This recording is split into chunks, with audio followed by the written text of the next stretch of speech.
5 years of my life wasted on you, and this is the thanks I get. $40,000 is actually a bargain. Marcus slammed the manila folder on the mediation table, his face twisted with the same disgust he'd worn every day since Dad's funeral. The itemized bill inside detailed everything from breakfast preparation to emotional support surcharges. Each line item a reminder of how he turned grief into a business model. But when Mom's lawyer reached for an old cassette player and said, "Before we discuss payment, let's hear what your father really wanted," I knew the brother I'd once idolized was about to lose everything.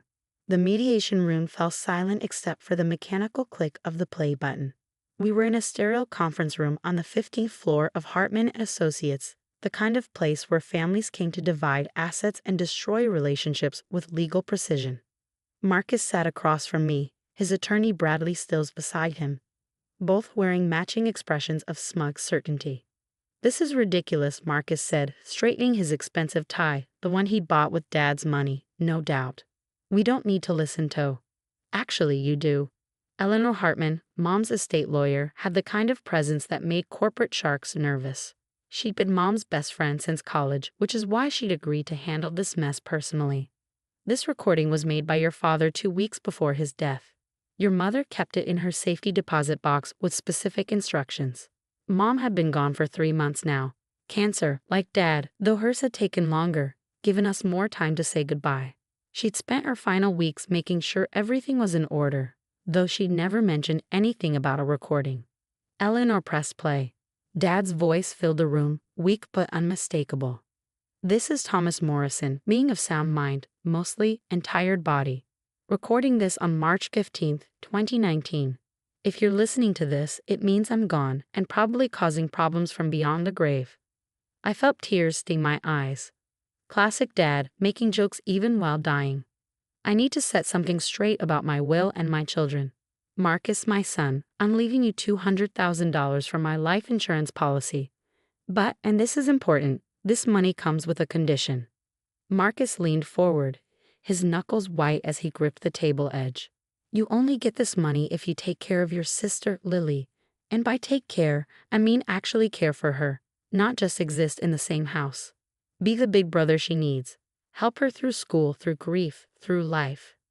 If Eleanor is playing this recording, it means you've forgotten what I asked, and that breaks my heart more than this cancer ever could." The temperature in the room seemed to drop 10 degrees. Marcus's attorney started rifling through papers, his confident expression crumbling. Dad's voice continued, "Lily, sweetheart, if you're hearing this, I'm sorry. I'm sorry I'm not there to protect you. I'm sorry if Marcus has let money corrupt what should be love.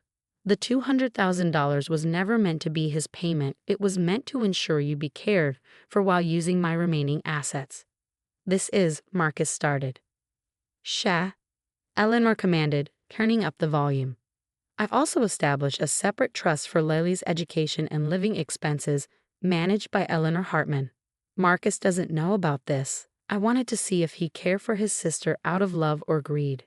If he's demanding payment for being a brother, then he's failed the test and the $200,000 reverts to Lily's trust."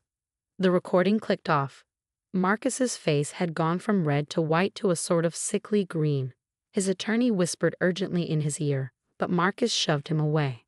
"That's not. Mom knew about this." Eleanor nodded. She helped plan it. She knew exactly what kind of man you'd become, Marcus. "The question is, what kind of man are you now?" I found my voice for the first time since entering the room. "You told me every day that I was a burden. That taking me in after Dad died was ruining your life. You charged me rent at 15. You made me sign IOUs for groceries. You needed to learn responsibility. I was 2 when Dad died."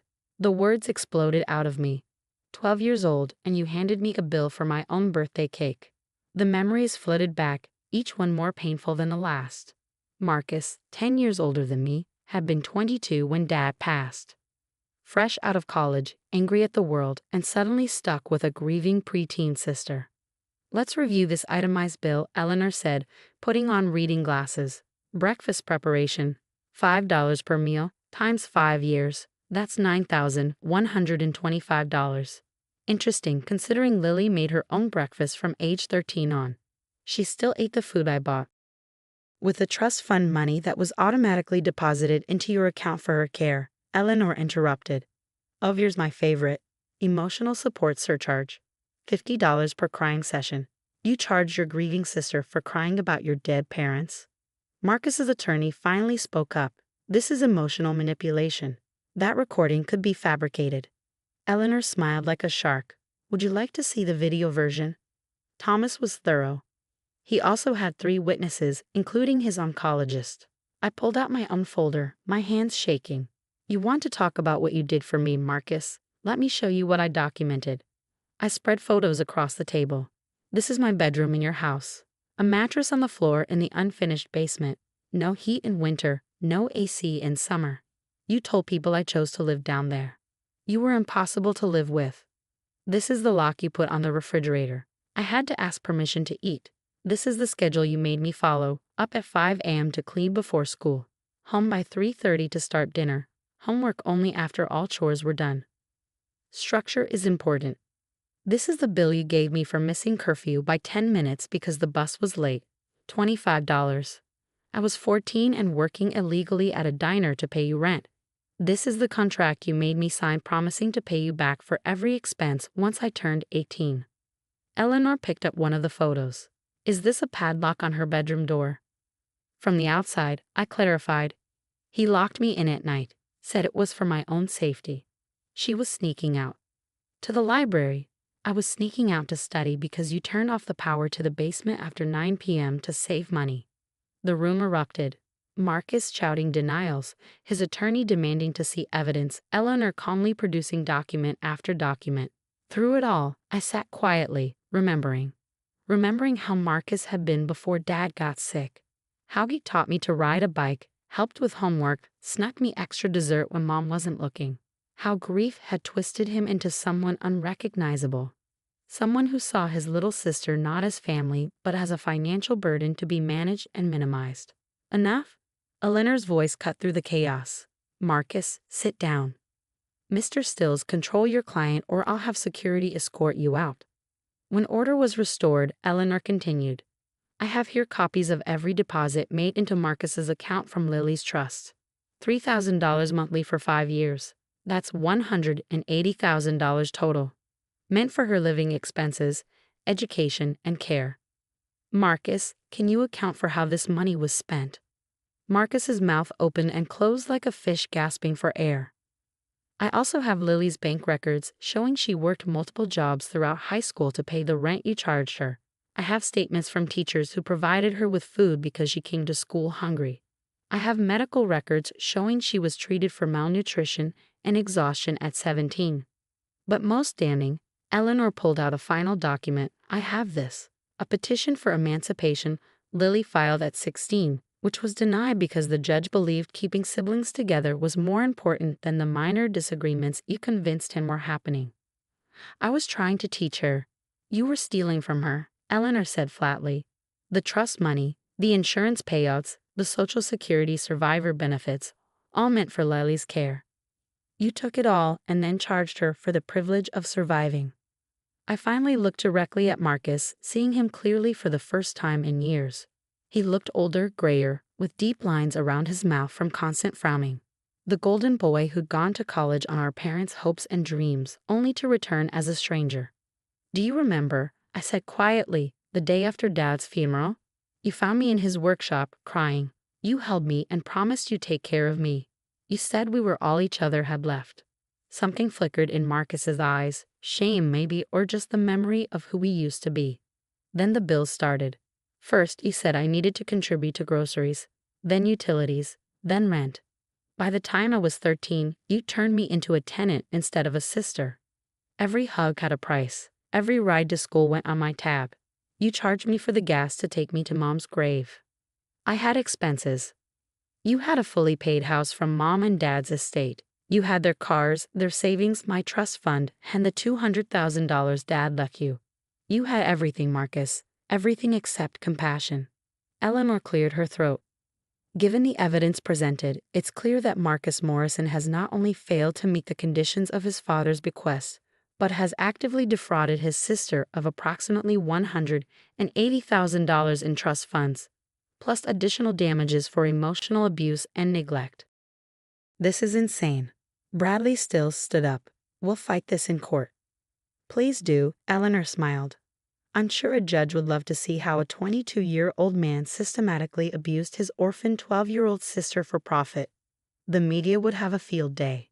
Marcus slumped in his chair, the fight draining out of him. I was so angry. Dad was gone, Mom was dying, and suddenly I had this kid to take care of. I wasn't ready to be a parent. You weren't supposed to be my parent, I said. You were supposed to be my brother. The silence stretched between us, 5 years of resentment and receipts and lost love filling the space. What happens now? Marcus asked Eleanor. Now, you have a choice. Option 1. We go to court.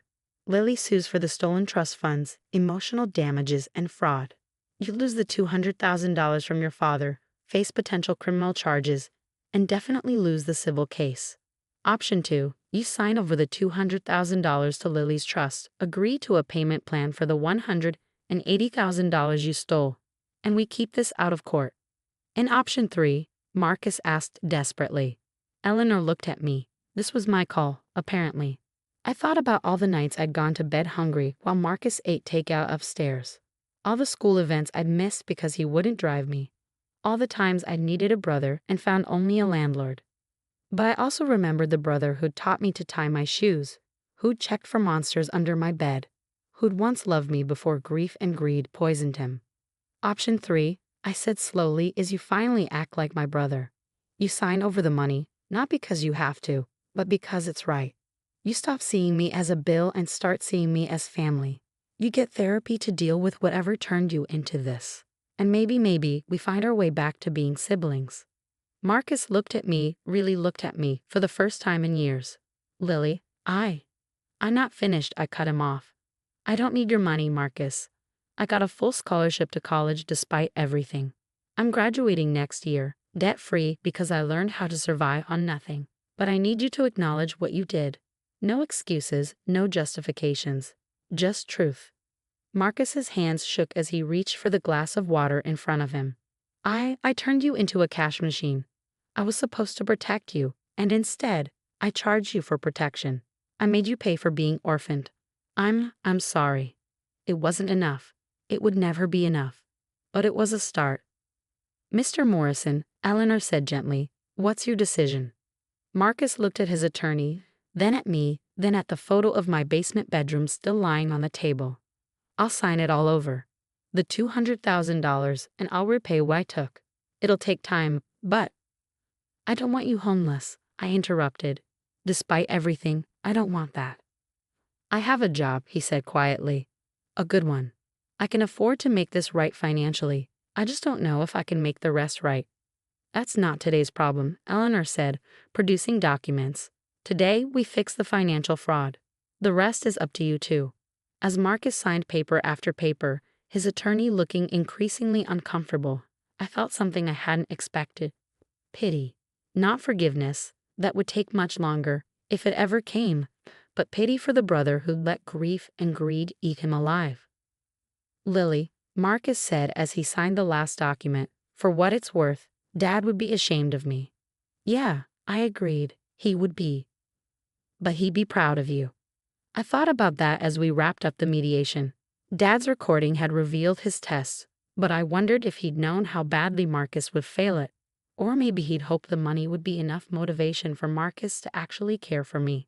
Instead, it had been just enough rope for Marcus to hang himself with. As we left the conference room, Eleanor pulled me aside. You know you could have destroyed him completely. What would be the point? I asked. He already destroyed himself. He had a sister who would have loved him forever, and he traded her for money he already had. The recording, Eleanor said quietly, there was more to it. Your dad talked about how proud he was of both of you, how he hoped you'd take care of each other. Your mom made me promise to only play what was necessary. Maybe someday Marcus can hear the rest, I said, when he's ready to hear about love instead of money. Outside the building, Marcus waited by the elevator. Lily, I know I have no right to ask, but could we maybe get coffee sometime? Not to talk about money or the past. Just coffee. I looked at him, really looked at him. He seemed smaller somehow, diminished by the weight of his choices. The big brother I'd hero worshipped was gone, replaced by the stranger who'd itemized love and put a price tag on family.